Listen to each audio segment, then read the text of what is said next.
This is the Fertility Friday podcast, episode number 44.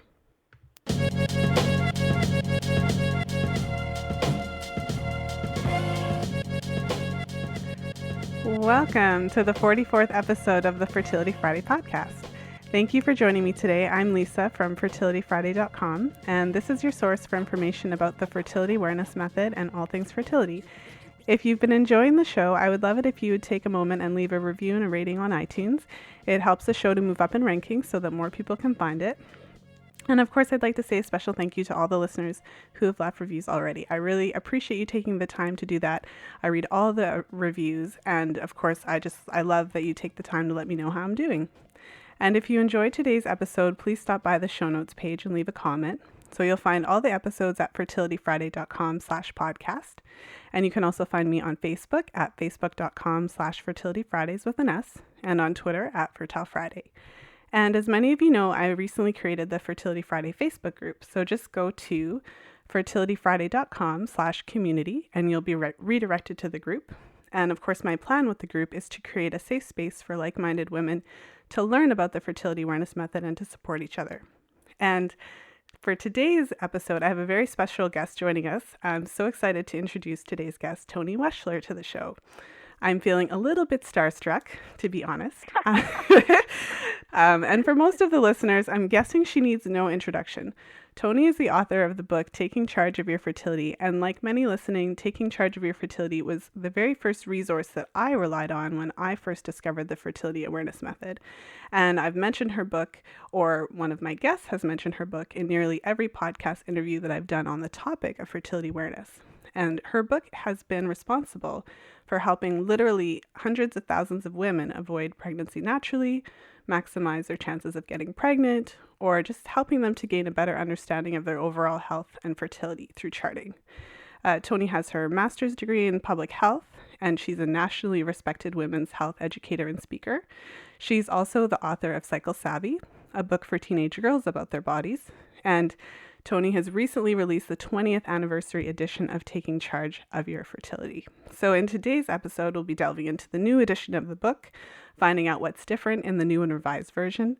And we'll also talk about the impact that her work has had over the years in educating women about their fertility and their bodies and their health. So welcome to the show, Toni. Thank you so much. Well, thank you for being here. So I did give you an introduction, but I'd love for you to take a moment and tell the listeners about your journey, how you actually discovered the fertility awareness method, and what inspired you 20 years ago to write that first edition of Taking Charge of Your Fertility. Well, clearly I didn't have my senses about me. If I had known what hell it would take to write this book, I'm not sure I would have done it. But at any rate, well, as some of you probably read in the intro of my book, my actual introduction to fertility awareness itself was through a really humiliating experience, and maybe some of you read it. What I did was kind of a very unusual route to learn about fertility awareness. I worked out in some avocado fields on a kibbutz in Israel years ago, like maybe 30 years ago or so. I was working out at like 4 a.m. or so. I would drive out on this very bumpy tractor, and I would work in the avocado fields on the kibbutz.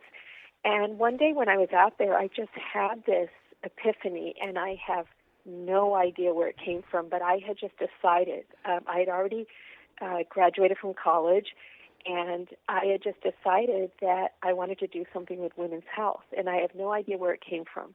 So I'm out there digging around the roots in the avocado fields in the blazing sun, and this is where I got my epiphany.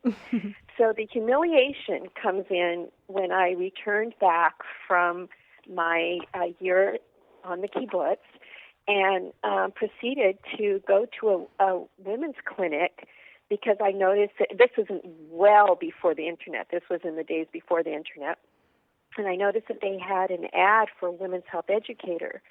And I naively thought, oh, I love everything to do with women's health. I'm just going to apply to be a women's health educator.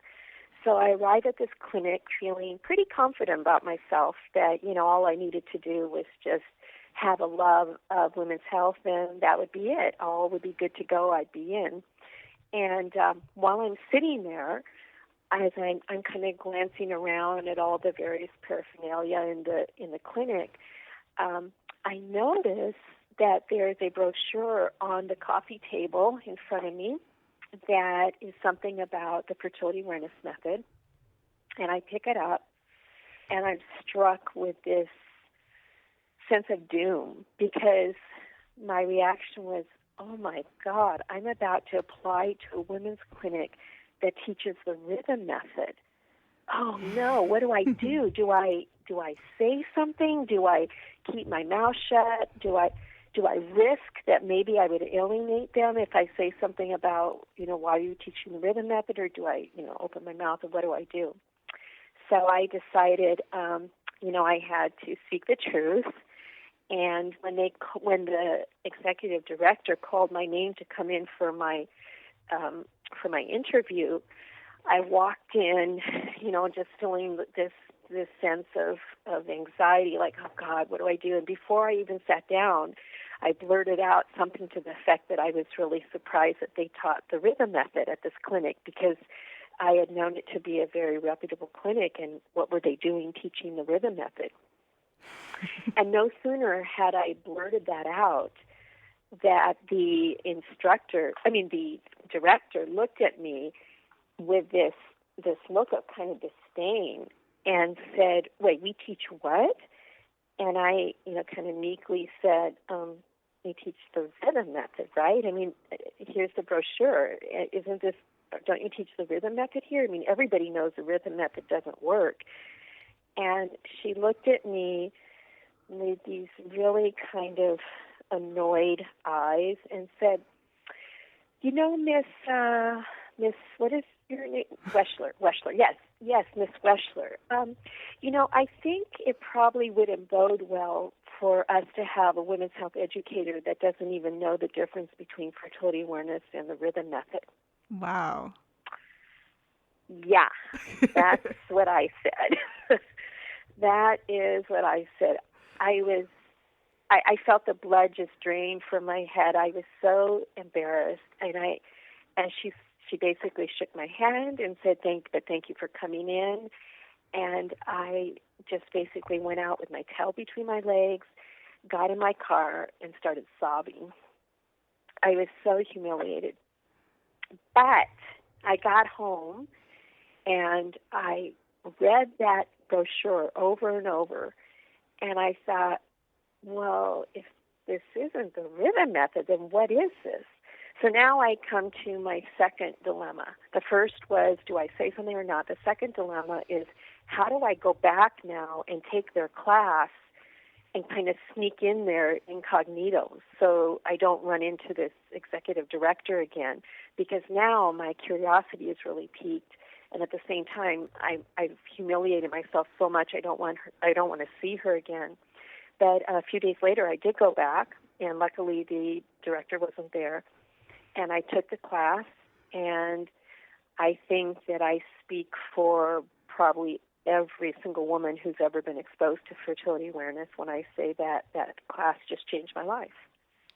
Mm-hmm. And that basically is how I myself learned about fertility awareness. And after that, I went back, decided this was going to be my life's work, and I went back and got my master's degree in public health at UCLA. And I guess the rest is history. Wow, what an amazing story.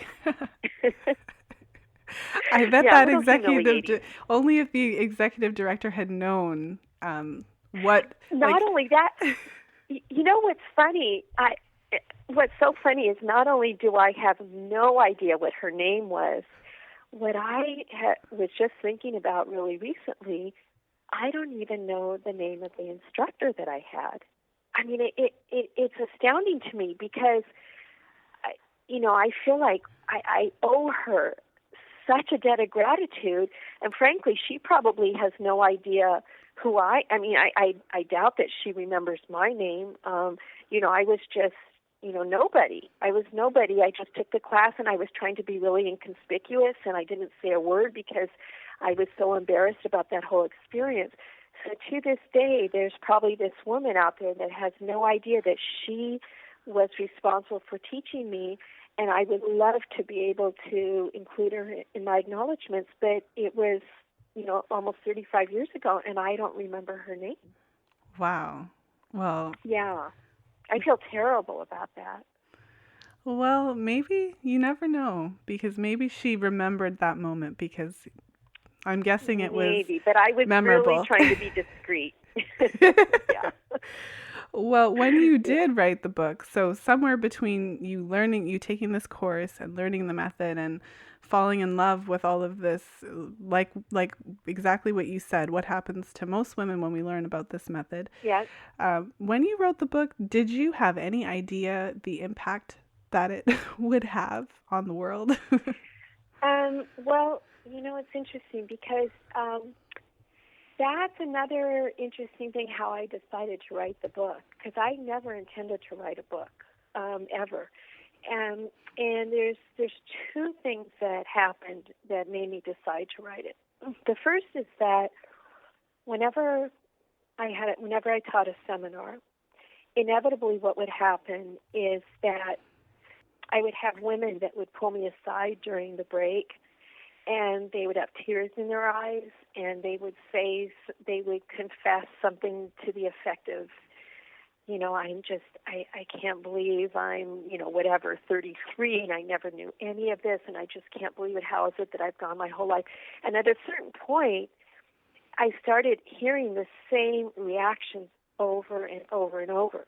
And one of the most common reactions that I got was really after people came back for their follow-up. So in other words, they would take my seminars, and then they would complete a full cycle and call me back for their 2-hour follow-up. And what I started noticing was the catalyst for my decision to write the book, because what I heard, I can't even tell you how often. It became cliche how often I heard it. The typical response would be, they would say something along the lines of, Toni, this is going to sound really strange. And as soon as a woman said, this is going to sound really strange, I already knew what she was going to say, because she had the exact same reaction that I did, and I came to realize she had the exact reaction that all women seem to have. What she said was, I know this is going to sound really strange, but when I first took your class, I can't even tell you how exciting it was. But, and this is what every woman would say, but I have to tell you, now I'm really angry. And that's the part that really struck me. It's not, I can't get over how exciting this is, because I get that. I get that. I understand how exciting it was, because believe me, when I took that class that, 35 years ago, I had the exact same reaction. It was just like I couldn't believe this whole new world of knowledge opened up to me, this whole new world that was so practical. It wasn't just information in textbook. It was my body. So I got that. But the part that was the most surprising to me was how many women commented on the fact that their excitement turned to anger when they realized all the time that they went to the doctor and asked, isn't there some other method of birth control that doesn't wreak havoc on my body, or that doesn't cause me to have a zillion different side effects? Isn't there something natural? And inevitably they would be told that there's obviously the rhythm method, but we all know that the rhythm method doesn't work. Or women would come to me and, again, talk about their anger when they realized that when they were trying to get pregnant and they couldn't get pregnant, not once did a health practitioner talk to them about what the signs are to look for to identify not only when you're fertile, but if you have a fertility problem, which are all things that women themselves have at their fingertips, literally, if they were just taught this. And so when you ask what was the motivation to write the book, there were two things. One was this reaction that I heard over and over and over again about women's paradoxical feelings of both excitement and anger. So that was the first thing. And then the second thing was all the women that took my classes would say something to me about, I don't get it. I mean, I happen to live here in Seattle, so I took your classes, but what about all these other women all over the country who have no idea about this information? How are they getting this? And you have to remember, this was before the internet. This was before. So it's not like women could just go on the internet and find out any of this stuff. So those were the two catalysts that ultimately propelled me to write the book. Yeah, that resonates with me. I'm sure it resonates with the listeners as well. I've said on the podcast many times, it's exactly what you said, of course, because I'm a woman and I'm responding like any other woman. I was excited and really angry, and I've said that on the podcast many times. And I think part of the anger is that it's not there's something to it. It's not, you have to learn it, and it takes a bit of time to learn. Yeah. But it's simple, right? Like exactly. It's complicated, but it's simple. Exactly. It's the kind of thing when you first learn it, it can seem daunting because, you know, you're learning a whole new world of information. But once you get it, it's like I describe in the book, it's like tying shoes. I mean, do you remember in the book I talk about if you were really to sit down and write how to tie your shoes, it would sound crazy. You know, you put the left one over the right, but then once you turn it, then you have to turn it back and you do this and that. And by the end, I'm sure women want to shoot themselves you know, when they read how to tie their shoes. So it's a similar phenomenon. When you first learn it, it's a learning curve. It isn't just taking a pill, and that's right. It is not taking a pill. It is not sticking something in your arm. It is not sticking something in your uterus. It's not taking a pill every day. But the benefits of taking the time to really learn this information are just, it extends so far beyond just issues of fertility. It's so much more than that. It's basically a lifestyle. Absolutely. You know, it's a life skill that you will have throughout your entire reproductive life. Well, and I'm interested in your perspective because you've been actively working at raising awareness and educating women for over 20 years. Obviously, the book came out 20 years ago, but you were working in this field a long time ago. Right. And to this day... 32 years, actually. 32 years. Yeah. I'm 32 years old, so that's my entire life. Wow. That's really interesting. Yeah. But with that in mind, I mean, many medical professionals still regard this just as you did when you went into your interview as the rhythm method and ineffective. Right. And so have you saw a change in that perspective, or what has your experience been like? Yeah, you know, when I first started, before my book came out, when I first started going to like women's clinics and doctor's offices and places like that, and I wanted to do in-services, you know, for the medical staff, or for, in other words, this was for the medical practitioners. This wasn't even for the public, but I would go there and ask if I can do some kind of presentation for the medical staff. I would be treated as if I was selling snake oil. It was really embarrassing. I mean, it was, you know, they looked at me like, you've got to be kidding. You know, if this isn't taught in medical school, then clearly it's not scientifically validated. And so no, in the early days, it was really, really hard. And it got really old fast, trying to explain, no, this is not the rhythm method. No, it has a lot of science behind it. It's based on estrogen and progesterone and luteinizing hormone and all, you know, follicle-stimulating hormone and all the things that they learn in medical school, but they've just never heard the practical benefits of women learning what it means and how it can be applied to them. So, yeah, it was really tough. Things now are a little bit different, and actually I should say a lot different. And this is, you know, awkward to say, but I like to think that it's because my book has finally changed the kind of the women's health, our women's the knowledge that of women's health that now the medical practitioners have that is much more practical. so I think things have changed, but it's still hard. I mean, you still get doctors and women's health clinics in general that still think that this is the rhythm method, and I have to say it gets very, very old having to explain it over and over again why it's not. Yeah. To kind of get into the fertility awareness method a little bit, I listened to an interview that you did with Dr. Oz. I thought it was a really interesting interview.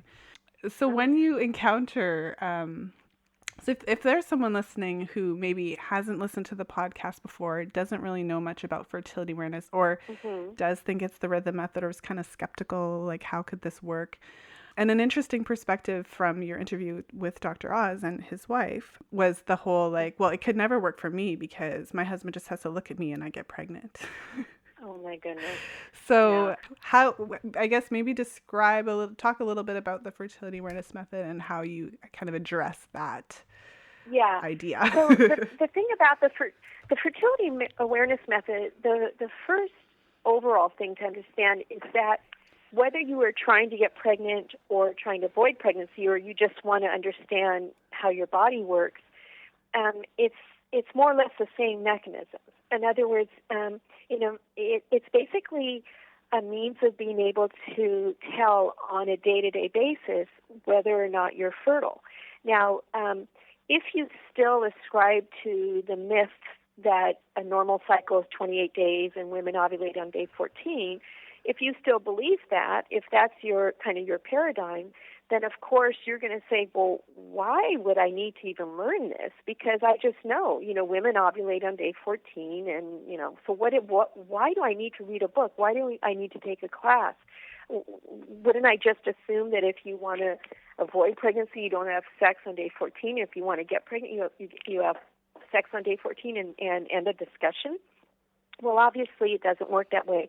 As I talk about in the book, women are not Barbie dolls, and we all have unique cycles, not only amongst each other, but within our own cycles, they can vary. So what your cycle might be like may be completely different than your neighbor's, and you may have different cycles depending on where you are in your reproductive life. So the whole concept of fertility awareness method is to teach women how to tell on a day-to-day basis whether or not they're fertile that particular day.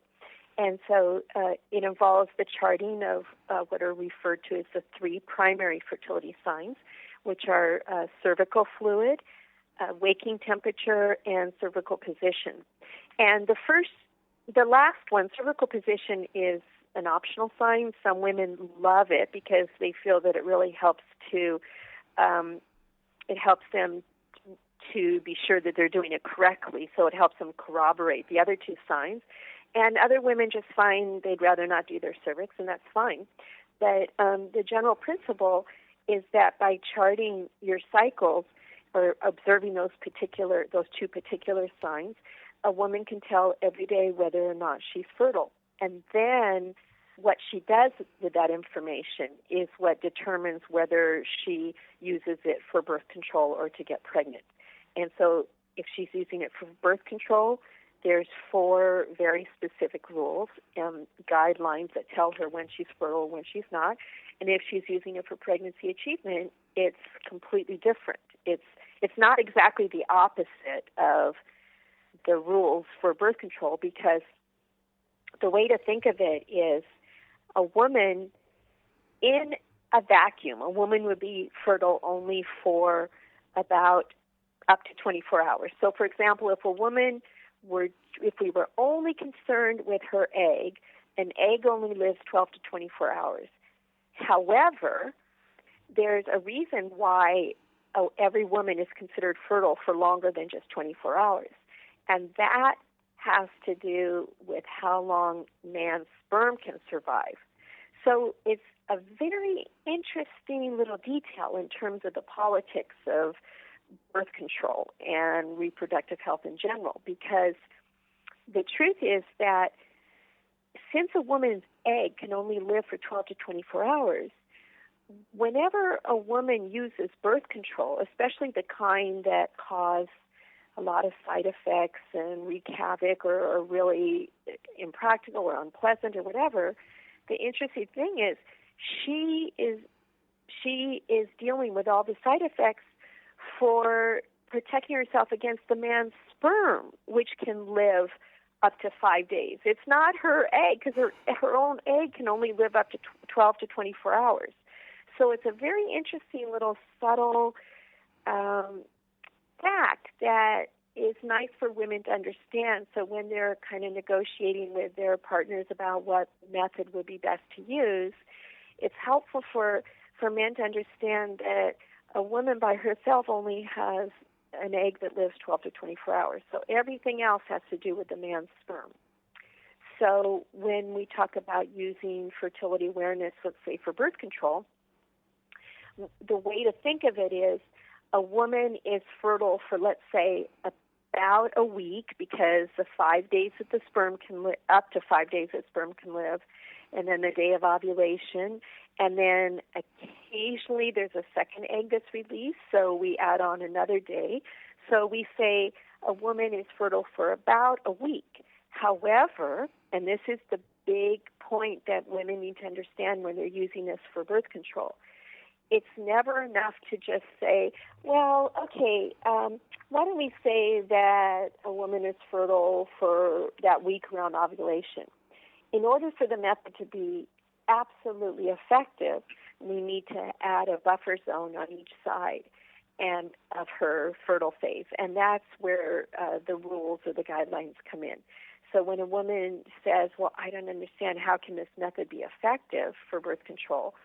The rules are designed to be very, very conservative.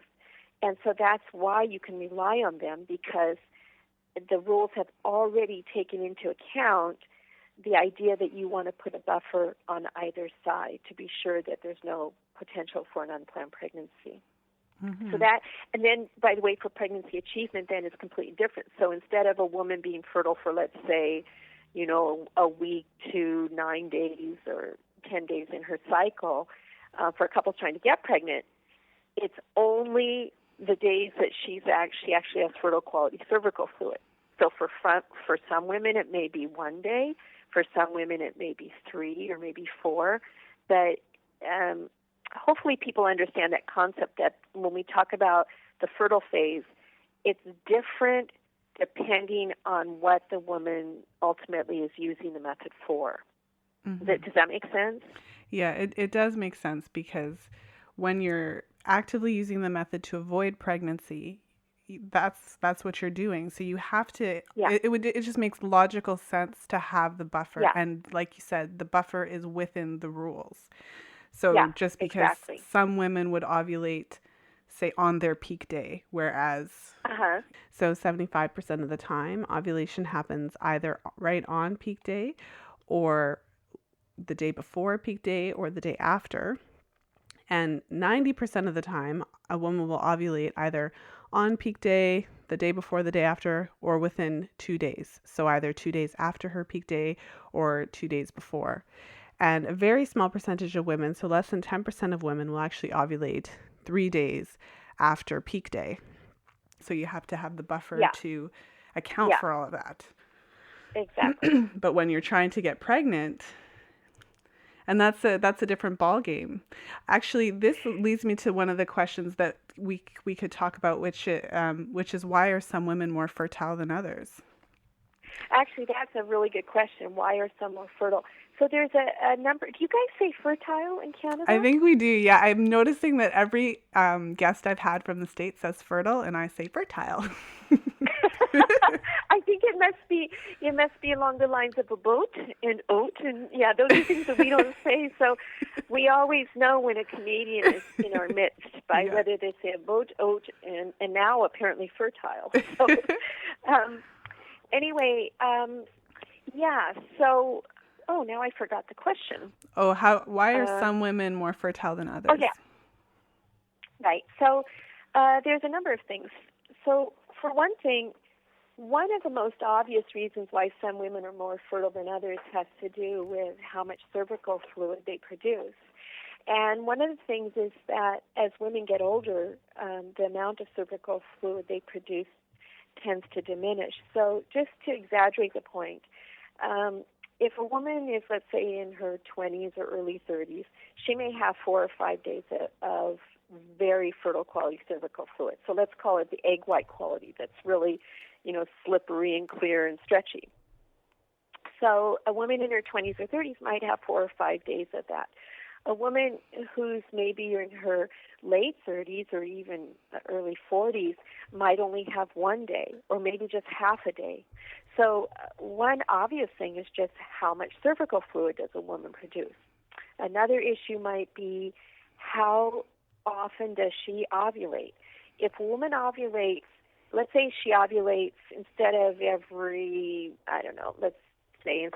31 or 32 days, if a woman ovulates every 24, 25 days, then she actually statistically has more opportunities to get pregnant in a year than a woman who ovulates less often. So that's another issue. Or another way of putting that is women that tend to have shorter cycles, while it may be kind of frustrating when you're trying to avoid pregnancy, when you're actually trying to get pregnant, it works to your advantage because that means you have that many more opportunities to get pregnant. So that's another issue.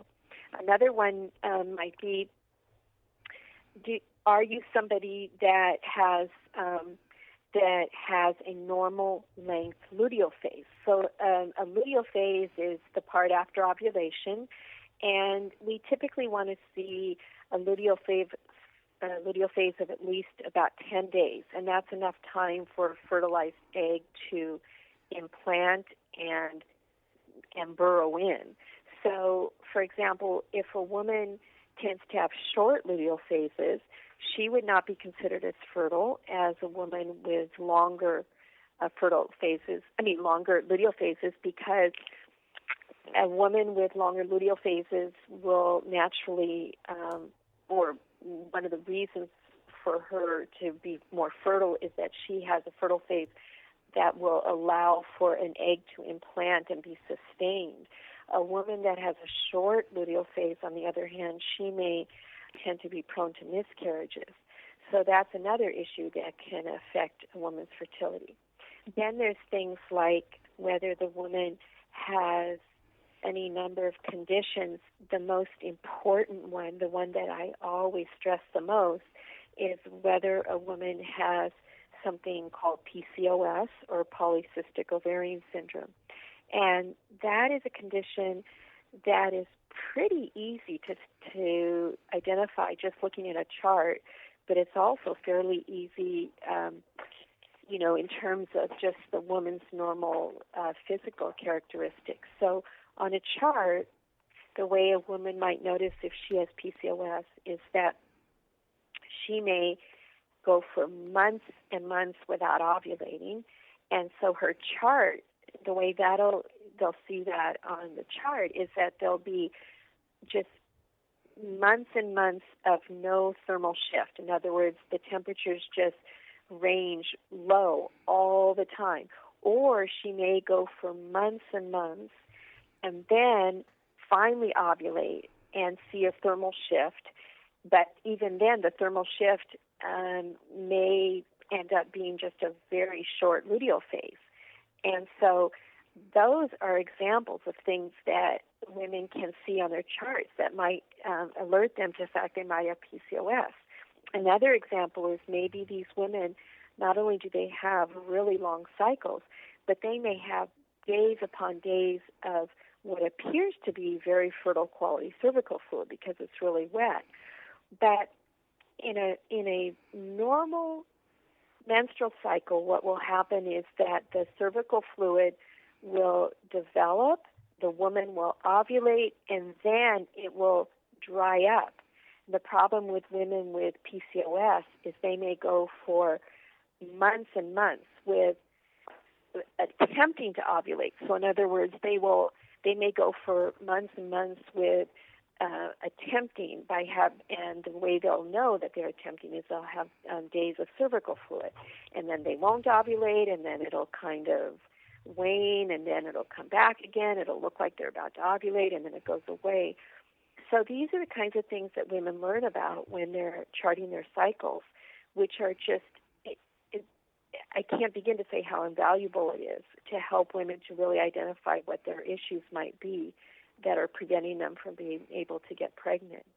Mm-hmm. Coming from this perspective, I can't imagine personally not having this information. It's really hard for me to imagine, because at least if anything was happening personally, I would be able to see it. And so I really am at the point where I couldn't even imagine. It's hard for me too. I mean, I charted for so many years that I forget that not everybody else, that not all women have this privilege, and it really is a privilege. It's this window into their own bodies, and you forget, people like us that have charted forever, we forget that that's not the normal experience for most women. Yeah, no, absolutely. And I would like, we've talked a lot about ovulation, and I think it's really interesting that for myself, for example, coming from the perspective of fertility awareness, I would, in my mind, I've said this before on the podcast, have no use for an ovulation predictor kit. Maybe it'd be cool to see what it does, just for the curiosity factor. But being that I chart my cycles, I can pinpoint exactly when I'm ovulating, so I don't see the point. And it seems more like a waste of money, right? Totally. That's how, from my perspective, charting. So maybe you could talk a little bit about how a woman can tell when she's ovulating, and also your thoughts on predictor kits, saliva testing strips, and all that kind of stuff. Yeah, okay. So the general principle is, the best way to think of it is the cervical fluid is really everything. I mean, the temperature's great because the temperature will help to corroborate that, yes, indeed, you did ovulate, but the cervical fluid is really everything. Whether you're trying to avoid pregnancy or get pregnant, the cervical fluid is everything.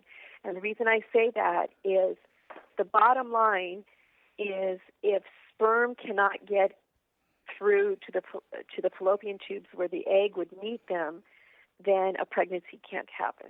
So let me give an example. So if a woman is using fertility awareness to try to get pregnant, let's say she's somebody that she sees cervical fluid, and she sees that she has a patch of maybe 3 or 4 days, and during that time it gets wetter and wetter, and by the last day or the last 2 days, she notices a very clear, slippery, stretchy quality cervical fluid that's very similar to egg white. Well, for a woman like that, why does she need an ovulation predictor kit? Because her own body is showing her that she is about to release the egg. And how is it doing that?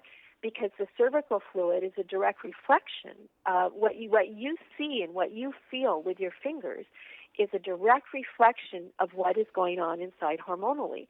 So as a woman approaches ovulation, her cervical fluid after her period usually goes from dry to getting maybe sticky or clumpy or wetter and wetter, and eventually if a woman is really fertile, it'll develop this wonderful, clear, stretchy quality. And it doesn't have to in order to get pregnant, by the way, but that's a really obvious sign that a woman is right around ovulation. So a woman trying to get pregnant will want to take advantage of those days. Now, once the temperature rises, that tells her that the egg has been released, and now she just wants to continue taking her temperature to see how long her luteal phase is. So the benefit of the temperature is more after the fact. The temperature tells a woman after she's ovulated. But when you're trying to get pregnant, you need your cervical fluid. And for the ovulation predictor kits, yes, they're kind of interesting because they might help corroborate.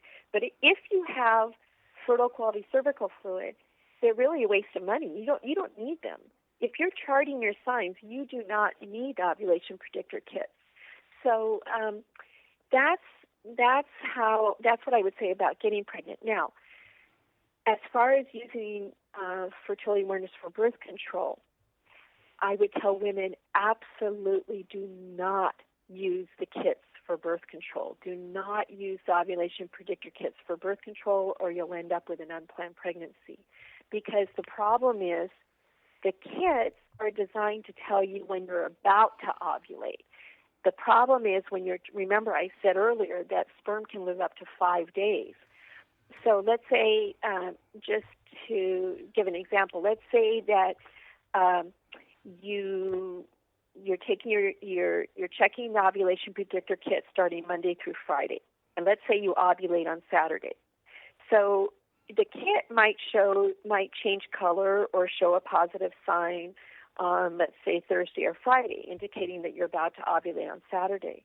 The problem is, for those trying to avoid pregnancy, that's disastrous if you're only going to count the kit to tell you when you're about to ovulate, because meanwhile you could have had sex on Wednesday and had very fertile quality cervical fluid that the kit would not have detected yet, because the kit only detects a day or two before you ovulate. So for people trying to avoid pregnancy, the kits are absolutely not. Ovulation predictor kits are not reliable for avoiding pregnancy. Mm-hmm.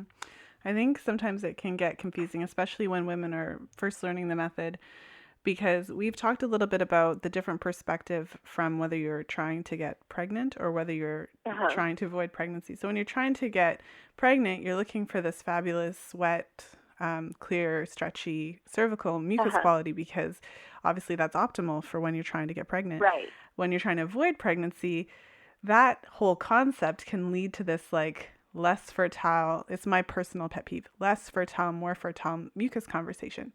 Wait, I'm sorry, I didn't understand. What was that last sentence? When a woman's trying to avoid pregnancy, knowing that peak mucus is optimal for pregnancy achievement, then they'll start classifying mucus as some being more fertile and some being less fertile, leading to the idea that if I have unprotected sex on my sticky day or my creamy day, that I won't get pregnant. Oh, good point. Right.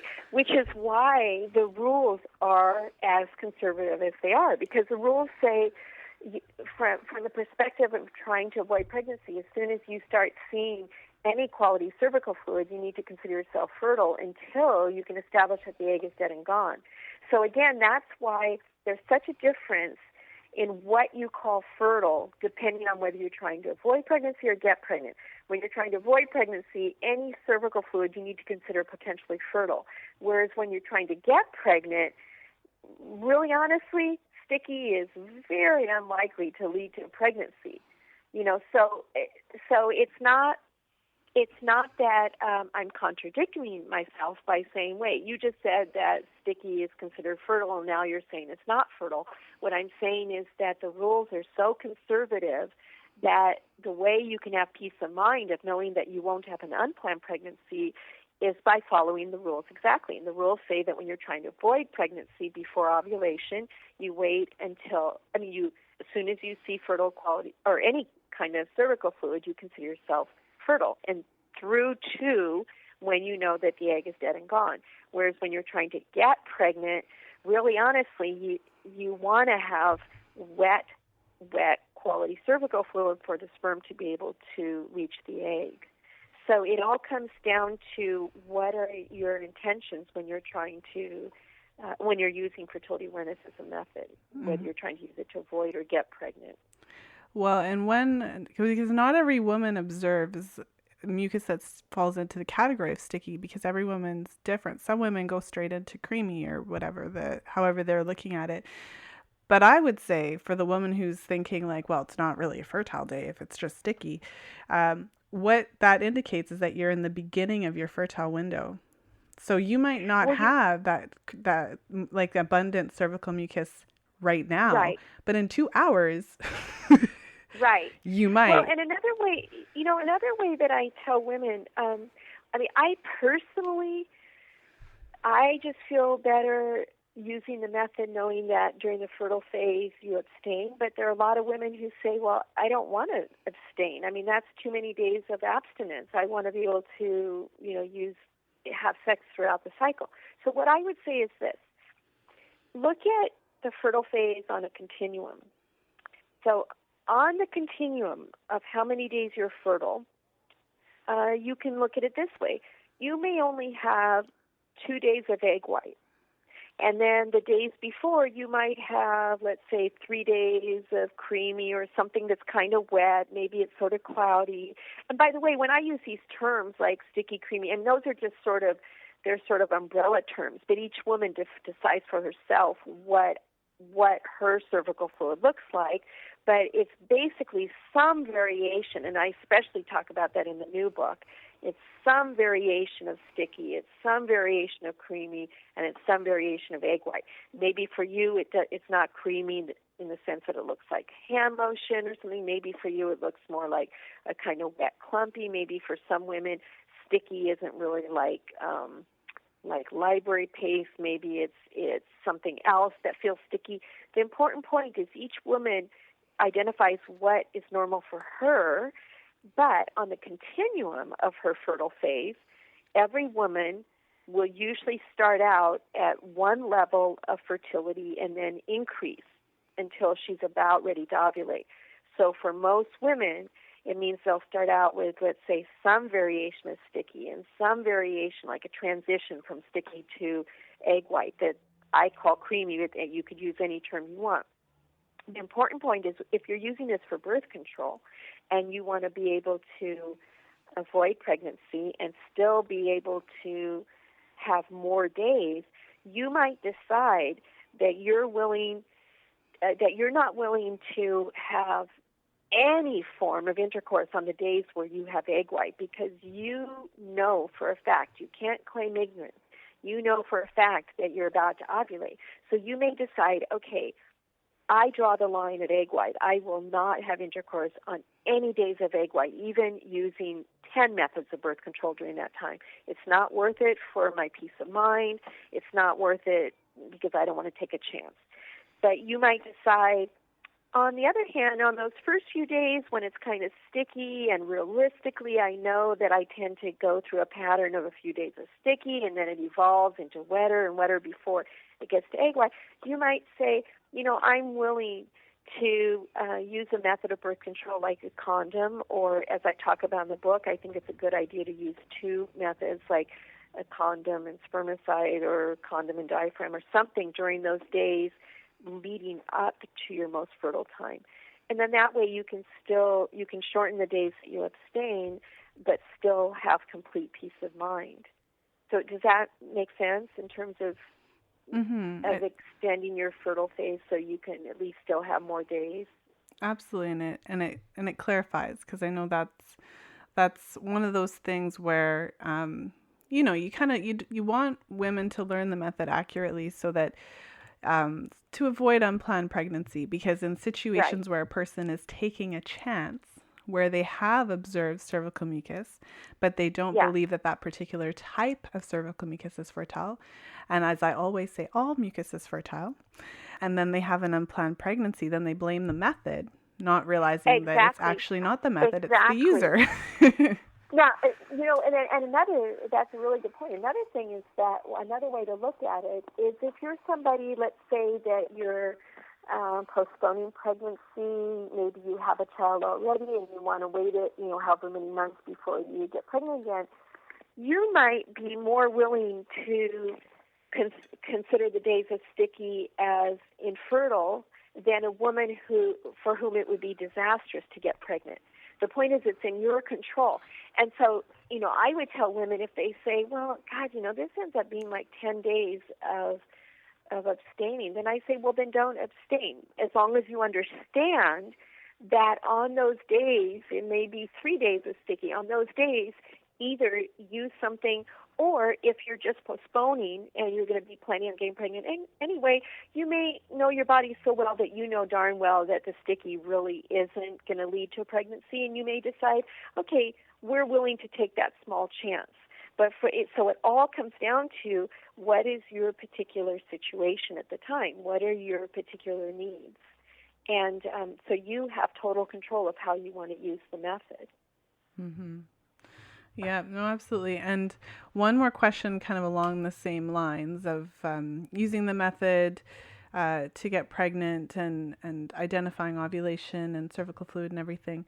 One of the things when a woman is trying to get pregnant, I think the hardest thing is that period of time between ovulation and either a positive pregnancy test or your menstruation. Yeah. So often I'll see women starting to kind of take those pregnancy tests 6 days after ovulation, 7 days after ovulation, 8 days after ovulation. So what are your thoughts on that? It's, I mean, understandably, especially for women who've been trying for a while, every period is this huge letdown. So it's understandable wanting to know as soon as possible. But what are your thoughts on that whole That's a really thing? good question. So for the average woman who's not charting, I can see why she might think, well, if she starts taking her pregnancy tests earlier, then maybe she'll find out sooner. But the benefit of charting for women who are trying to get pregnant, one thing that's really great is that if a woman's normal luteal phase, for example, is, let's say her normal luteal phase is 12 days. So every cycle, she ends up with a 12-day luteal phase. So she has, let's say, 12 days of high temperatures, and then she gets her period. So for a woman like that, if she's got 12 days normally, and then one day it's 13 days, that would be a great time to take her temperature. It's before she gets her period, but she already knows that she's clearly very likely to be pregnant for that reason, that her luteal phase is longer. Another thing is that there's other things to look for. So a woman who is trying to get pregnant, and again, let's say she normally has 12 days of high temperatures before she gets her period, that woman may notice that on day 8, for example, she goes into a third level, what I call it triphasic level. So a woman, in her case, what might happen is that when the egg burrows, and usually after fertilization it takes about a week for it to burrow. So let's say a woman times intercourse, she thinks it's perfect, she's timed it perfectly, and then about a week after she starts noticing that the temperatures now are, it's very subtle, but she might start noticing that the temperatures start to rise above the normal level for her. That's another time where she might want to take her a pregnancy test, and that could be as soon as a week after. And the reason she's more likely to get a positive result at that point is because the very fact that the egg is burrowed in is giving her the HCG that the test needs to tell if the woman is pregnant. There's no point in testing until the egg is burrowed in.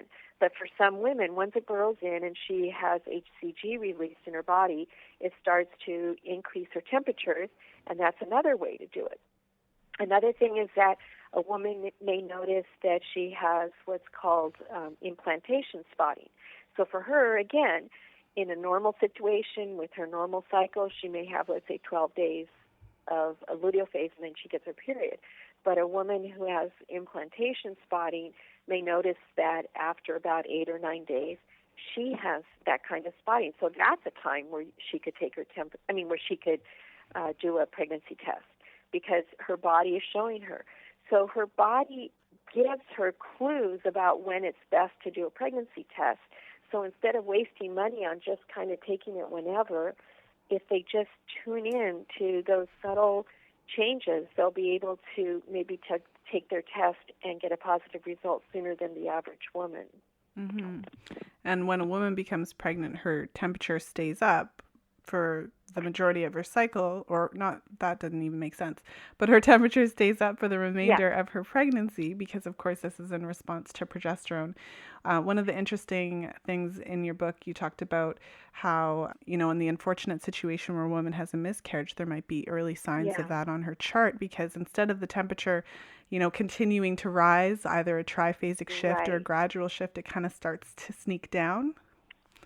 Right, exactly. I mean, it's a two-edged sword. I mean, it's wonderful when it stays high, but one of the ways that women can identify if they're potentially about to have a miscarriage is that exact thing. If the temperatures start to drop, then it's usually an indication, it's very often an indication that they're about to miscarry, and the progesterone levels start plummeting, and that's usually an indication. So, but one thing, by the way, that is unfortunate about temperatures in pregnancy is it would be wonderful if the temp stayed high all the way to the day of childbirth, it would be great if there was a way to just wake up that morning, see a plunge in temperature, know, oh, today's it. Today's the day I'm going to go into labor.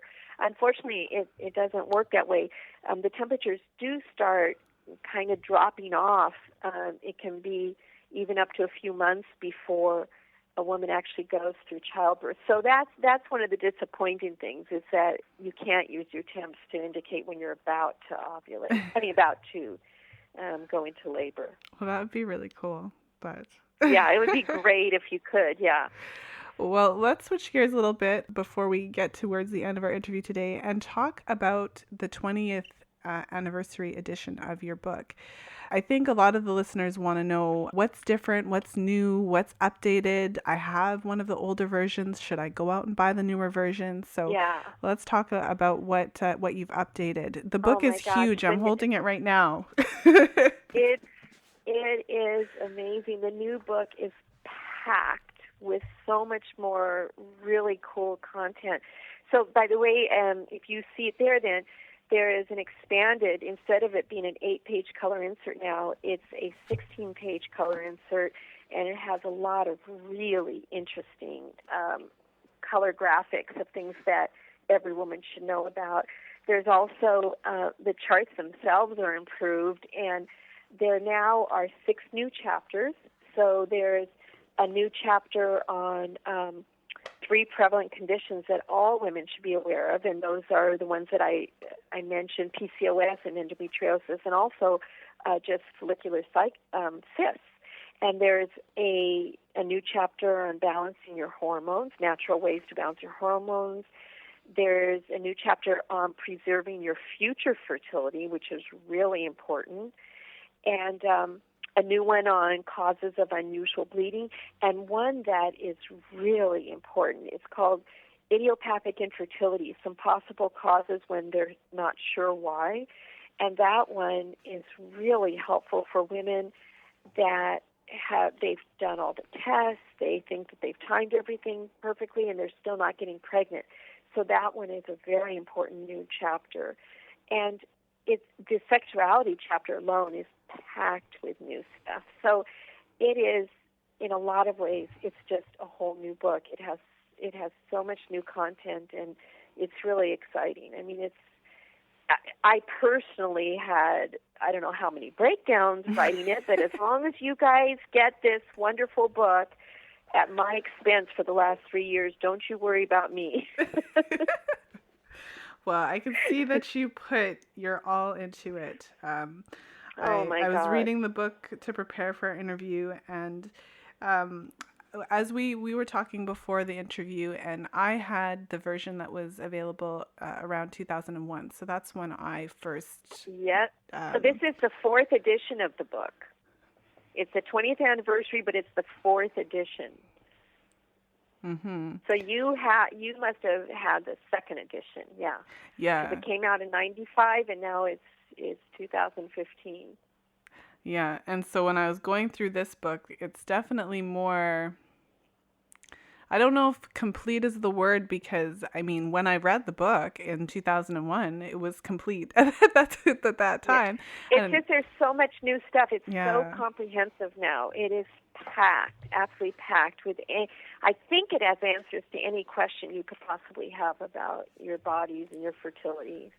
I'm pretty sure there's nothing I've missed, but... Oh my God, 3 years of hell to write it.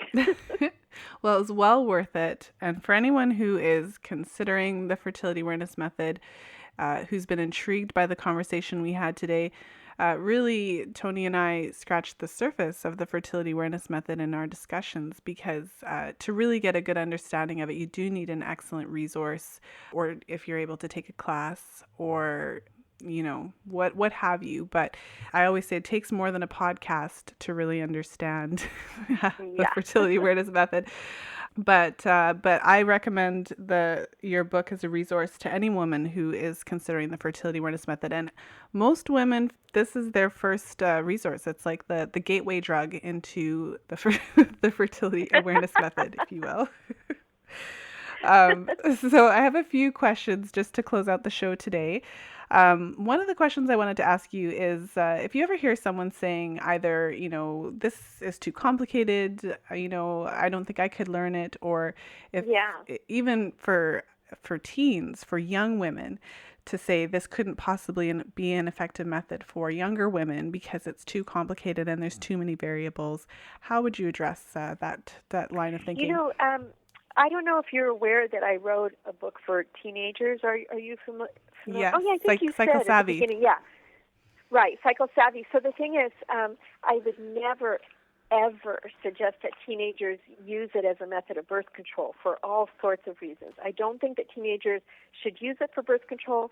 I think it's really outrageous, though, that teenage girls don't just learn the concepts in their regular health classes. And hopefully, if I have anything to do with that, that'll change. But so the concept, the idea of just charting the cycle in general is something that, like I said earlier, I try to explain that, when you first learn how to tie your shoes, it seems daunting. And then after that, it's just you don't think about. Same thing with riding a bicycle.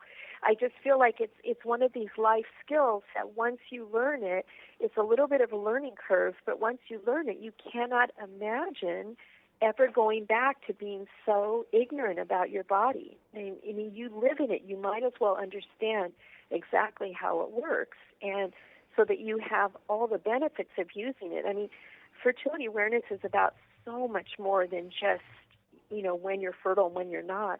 I think, one of the things that women always talk about is how it really affects their self-esteem to be so knowledgeable. So they no longer feel that they're dirty. They no longer feel like they don't understand why they have certain signs at different times in their cycle. To be that knowledgeable is incredibly empowering. So, yes, there's no question it's a little more difficult than taking a pill, popping a pill, but the benefits are incredible. And I just wish that young girls starting around age 14, 15, maybe after they've had their period for a couple years or so, I wish that they were just taught this automatically in their health classes so that they wouldn't grow up not understanding what's going on and feeling like their body's such a mystery and so confusing. Because just having this kind of knowledge is incredibly gratifying and really does affect your self-esteem. Mm-hmm. Well, and I would argue that women need this knowledge, regardless of how they choose to use it. So even if Yeah, they don't want to use it as birth control, I feel like women need yeah, this knowledge more now than ever, given the rising, infertility rates and the challenges yeah, that women and men are yeah. experiencing getting pregnant. And so, from your experience working in this field for 32 years, as you mentioned, have you noticed a difference, I guess, in the women's charts? So, have you noticed a difference in women's overall health or their overall fertility in the work that you've done with women? Do you mean, have I noticed that the charts look different now than they used to, or you mean Well, which basically, part looks? when you started, did more women have healthy cycles compared to Uh-huh. now? Have you noticed a shift in terms of overall cycle health? Oh, I see. You mean, that's interesting. What I will say is I haven't really noticed that per se, but it really does feel like more women are dealing with infertility than before, and I think that the most obvious answer to that is that women are waiting until later to have children, and so that's a definite issue, and that's one of the reasons why I devote a whole chapter in this new book to how to preserve your future fertility, because it's understandable why women are waiting until later, but there are things that they can do while they're still young to preserve their fertility, things that they can do in terms of health care and being aware of the fact that if they have a particular body type, that might be a problem in the future with their fertility. They may have PCOS that they need to address when they're younger. Women can have certain tests done when they're in their 20s that will help them to determine how many more years they have before they go into menopause. There's a lot that women can do when they're in their 20s. So I would say, to answer your question, I haven't noticed in particular that cycles look different as much as that I know that there are more women that are waiting until later to get pregnant, and that is one of the reasons why people are seeing this higher rate of infertility, because women obviously, well, I shouldn't say obviously, but as women get older, their fertility does tend to decline. It's really unfortunate, and it's incredibly unfair, but it's a biological fact that as women get older, their fertility starts to diminish. And yeah, I wish it weren't that way, but that's a reality. Mm-hmm. So, Well, I have 3 final questions. I ask these questions most of the time in my interviews to end to kind of bring everything to a close. What would you say is the biggest myth about fertility in general that you'd like to see corrected? that women ovulate on day 14. Yes. Is that what everybody says? You'd be surprised. I've had a lot of really interesting answers, but that's a big one. That's one And of the the 28 date, that goes hand in hand with the every woman is supposed to be a machine and ovulate on, or 28-day cycles. Yes. And what is the biggest myth about the fertility awareness method that you'd like to see corrected? That it's based on the moon and the stars, and it's not effective. All right, and final question of the day. For a woman who's listening and she's on some sort of hormonal contraceptive method of birth control, she doesn't want to get pregnant right away, but she is thinking about trying for a baby maybe within the next 2 to 3 years. What advice, if any, would you give to her? What advice would I give her? Yeah. When you first come off of any type of hormone, your cycles are going to be a little tricky, and so you need to be extra vigilant if you are planning on avoiding pregnancy, because it's a little harder. When you first come off of any type of hormonal method, your body's going to take a while to get back into its normal hormones. And one of the things that's just so surprising to me is how many women, when they go off, let's say, the pill, I'm always amazed at how many women will say, I just don't understand. When I was on the pill, my cycles were so regular, and now it's like they're all over the map. And I feel like, wow, they really didn't get it, that they were on an artificial hormone that was making them have quote-unquote periods. Those were not periods at all. That was withdrawal bleeding, and it was the withdrawal of the pill that caused them to bleed. So women that are coming off and then want to get pregnant in a couple years, ironically, they're the ones that have to be extra careful, because it may take a few months for their cycles to return to normal. So during that time, before they can really use it as a method of birth control, they need to be extra vigilant, because otherwise they could have a surprise unplanned pregnancy if they're not prepared for the fact that their cycles may be a little wonky for a while until they settle into normal hormonal cycles. Mm-hmm. It might take a little while before they start looking like the perfect charts.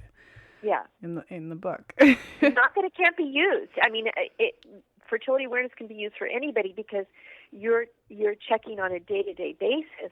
It's just that it might be a little bit frustrating, and they should have that expectation that when they're first coming off, they might have a few months where their cycles are not as perfect as they would be once they've gotten the hormone out of their system. So they need to be extra careful during that time, and always err on the side of either abstaining or using a barrier during that time until they're very clear that their cycles are back to normal. Absolutely. Well, Toni, thank you so much for being here today. I had a great time chatting with you. I could have chatted with you for the next 2 hours. I'd ask you questions from every chapter. Yeah. But how can our listeners find out more information about you and your book? How can our listeners get in touch with you online?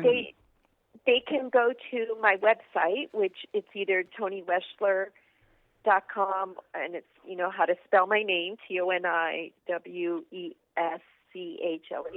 I wish it were Smith, but it's not. Or they can go to tcoif.com, and there's all sorts of information there. Okay, and I'll make sure to link to those, to your website, to the book, and all the information we talked about today in the show notes page. And so the book is Taking Charge of Your Fertility, the 20th Anniversary Edition. fully revised. So definitely go check it out. Pick up a copy. You can get the Kindle version. So thanks again, Toni. Thanks for coming on the show. You're very welcome, and happy charting to everybody. Thank you for listening. If you enjoyed today's show, please share it with a friend. If you are currently using the fertility awareness method for birth control or for conception to try to conceive, please stop by the blog and leave a comment in the show notes page for today's episode and let me know what you found most helpful from today's show. So you'll find the show notes page for today's episode at fertilityfriday.com/44. So that's the number 44. You can find me on Facebook at facebook.com/fertilityfridays with an S. You can find me on Twitter at FertileFriday. And if you enjoyed what you heard today, join the community. Head over to fertilityfriday.com/community and you'll be redirected to the Fertility Friday Fertility Awareness Facebook group. And if you've been enjoying the podcast, please look for it on iTunes and leave a 5-star review so that more people can find it. Of course, leave an honest review and let me know how I'm doing. I appreciate all of you for taking the time to tune into the podcast, whether you're on the go, commuting to work, or doing laundry or something. I often listen to podcasts while doing laundry. So thanks again. And as always, until next time, be well and happy charting.